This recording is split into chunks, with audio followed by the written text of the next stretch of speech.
आपणो ना कौन सर मोहन प्रसाद महापात्र ग्राम बड़बेड़ना सर आमर पंचायत सर बड़बेड़ना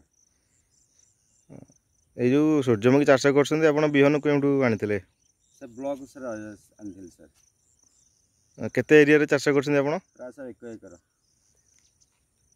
तो केमती कौन आप अनुभूति रहा सूर्यमुखी चाष करके भल हो सर विशेष पानी भी दरकार होनी गोटे मैक्सिमम गोटे 2टा पानी हो जाऊँगी आ विशेष भी खर्च आवश्यक नहीं आ प्रोडक्शन भल आसुची। तो आप सूर्यमुखी चाष कर कहीं मन बड़े सूर्यमुखी सर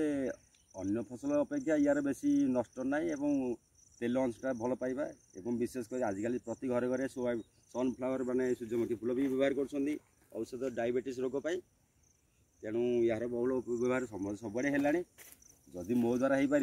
आम 10 जन द्वारा हो पार से मोटिवेशन चाषटा आरंभ कले। तो आप चाषी मानू कौन संवाद देवा चाहिए ना चाषी भाई मुझे कहवा था जे यहाँ तो भल जिनसटा तेल सहित आम भी किसी माटी भी उर्वरता शक्ति पाँच आपको भी आम नईटा जमी बुलूले आपको नईटा मध्यम साहाଯ୍य मध्य जमी कंपोस्ट पाऊली आपको कादुआ करदे ये भी जमीर उर्वरता प्रकाश पाइब ता सहित तेल भी आम पाइबा सर। हाँ ठीक है धन्यवाद आज्ञा।